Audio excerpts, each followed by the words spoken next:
pagi teman-teman, kembali lagi bersama Bu Emma ya. Oke, hari ini bahasa Indonesia kita akan belajar tentang membuat kalimat. Kira-kira kalimat itu apa sih? Yuk kita simak penjelasan Bu Emma berikutnya. Ya, apa itu kalimat? Kalimat adalah rangkaian kata yang dapat berdiri sendiri dan menyatakan makna yang lengkap. Nah, sebuah kalimat itu tidak lepas dari sebuah unsur-unsur kalimat, yaitu ada subjek, predikat, objek, dan keterangan. Nanti setelah ini Bu Emma akan jelaskan satu-satu ya.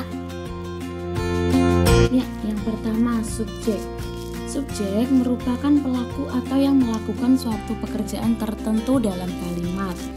Di sini Bu Emma juga berikan contoh subjeknya, yaitu ada aku, kamu, dia, bapak, ani, ataupun nama orang lain, kita, kami, dan ibu. Itu adalah contoh dari subjek. Yang kedua adalah predikat. Predikat merupakan suatu unsur kalimat yang berupa aktivitas yang sedang dikerjakan oleh subjek pada kalimat.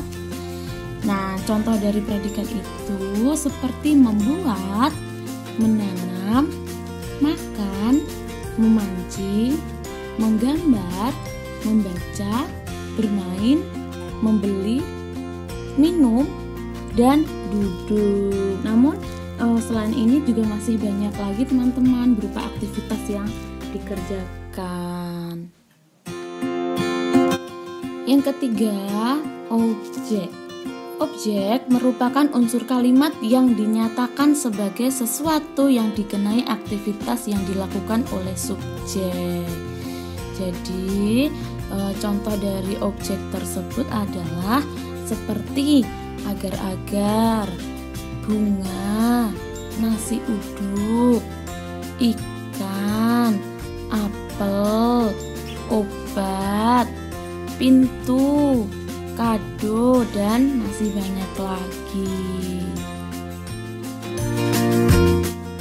Dan unsur kalimat yang terakhir adalah keterangan. Ya, unsur keterangan dalam kalimat ini berfungsi sebagai penjelas tentang di mana, kapan, dan bagaimana suatu peristiwa yang terjadi pada sebuah kalimat.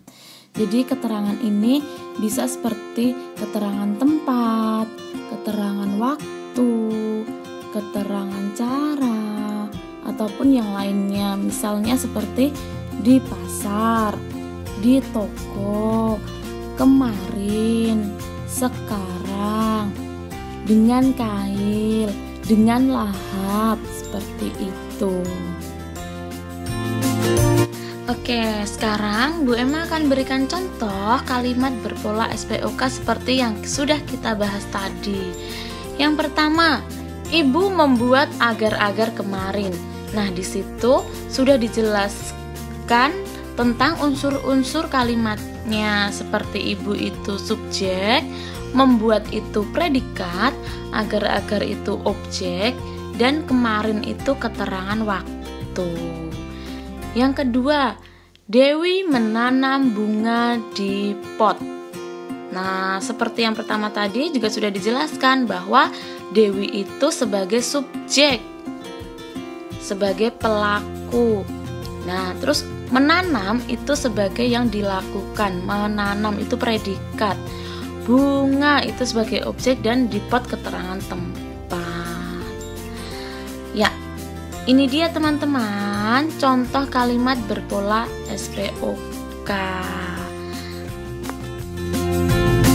Ya, itu dia teman-teman penjelasan dari Bu Emma. Nah, sekarang setelah melihat video ini, teman-teman diminta untuk membuat 3 kalimat, gitu ya. Oke, sekian pembelajaran dari Bu Emma. Sampai jumpa di pembelajaran selanjutnya. Dadah.